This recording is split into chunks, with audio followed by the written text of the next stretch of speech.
Hey guys, it's Demigod Q from Demigod Collective. And I'm here to give you a top 5 on things that I copped this year.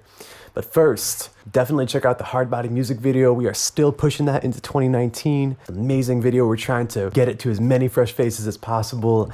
I know all 3 of us worked super hard in that video, and we're very proud to have that in existence. So please check it out. And before you even do that, definitely hit like, subscribe, please. When you're done with the video, comment, let me know what you think. So let's kick this off. The first thing I'm gonna show you is definitely the thing that I use the most. And it's gotta be this MB33 made by Music and More. It is a synth from the early 90s. It is a clone of the Roland TB303 and with a couple changes. It's got a little knob here that lets you go from square to saw wave, and you can actually do anything in between, which gives you all these cool tonal options.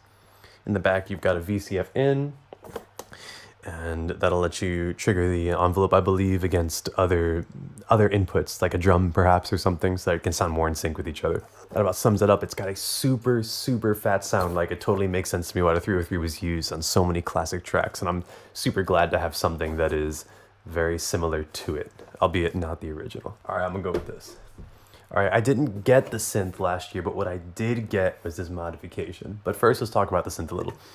The EX800 is the slightly forgotten brother of the Poly 800. It's identical except that it had no keyboard. Back in the day, you were meant to pair these together so you can get more data into you can like carry more, I guess, presets with you and stuff. But now, this is really all you need. Everyone's got MIDI inputs and outputs. Everyone's got a MIDI keyboard, so I just saved a little money with this. But the Hawk 800 is what really inspired me to use this more. A lot of things that you take for granted on a synthesizer, like, for example, velocity triggered envelopes, say sustain pedal, like geez, and portamento, unison, a lot of things that like even the most budget, like the Volca keys has that. This did not have because this is partially digital and there were some serious limitations on computing power in the 80s. Like I think the processor in here is like 8 megabits or something crazy. So with those upgrades, it makes this a much more practical modern instrument and much more than just kind of having like that quirky, very 80s, like early digital tone that a lot of these synths had. All right, so you can totally check out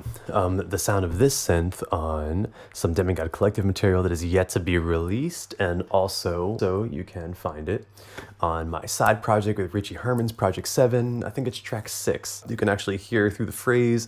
There's like a envelope following envelope on the filter, and it changes based on how hard I'm hitting the keys, and that just wasn't possible on the original unit. Something else about the Hawk 800 is you actually install it yourself, and you know, I did try, but it just wasn't quite getting there.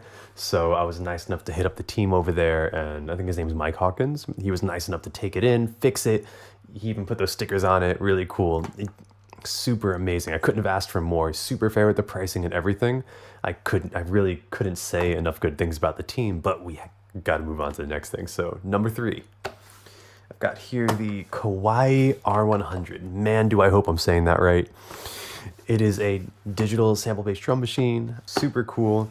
Got a very industrial character of all its own. If you put some distortion on this, like, it is totally game over.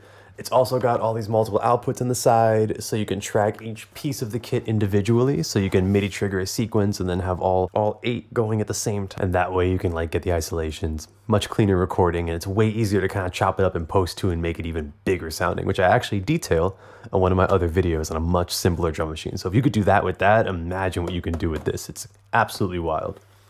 There's also a really cool mod that people do with this where they kind of glitch it out, and I'm really hoping to get that done before the year's over, but we'll see. Well, everything's getting bigger, so I guess we'll just go that way for this one. All right, number 4 is the Yamaha PC30. It is a analog chord organ, and probably the most sophisticated one that Yamaha did before they started going digital with everything. It's super famous because the band Beach House uses it for a lot of their sounds. Not to mention the solo section, which has some interesting instruments on it, like some analog interpretations of a violin, a saxophone, guitar. I'm not gonna say the sounds are crazy accurate, but they do have a really cool character all their own, and the sounds are very inspiring to work with, so I'm very happy I got this. I actually picked it up on eBay from this dude in Germany, and I'm sure he thought I was an idiot buying it because it was sold as broken, so it was a little cheaper than it would normally be. and I was able to fix all the solders, and then I had to get a proprietary power converter for this, which some orphaned one popped up on eBay because I guess eBay has everything. Just made it a little more gratifying to get it working and put it on some records. You can hear that one on Nitro Boys. It is is one of the pads kind of going towards the end of the track when Goose is doing his vocal runs and stuff, and you got that vocoder effect. I'm actually using the PC30 as a carrier synth to that. So definitely check that track out. That's number 4. All right, number 5 of my top 5. What's it gonna be? Like I didn't decide this in advance. It's definitely going to be this. My Automaton. I picked this up while I was in Japan earlier last year. I went there to get the Kirby one because I just have a thing with the character, but they did not have it and they would not sell it to me in advance. So I was able to procure this with a little bit of Google Translate and a lot of determination, and I was super happy. But I haven't used it on a record yet, but if I did, you would not know. Check this out.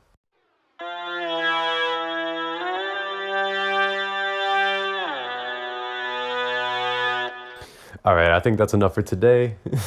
That's my top 5 things I copped in the last year. Let me know what you think. Should I do a video maybe detailing any of these things more?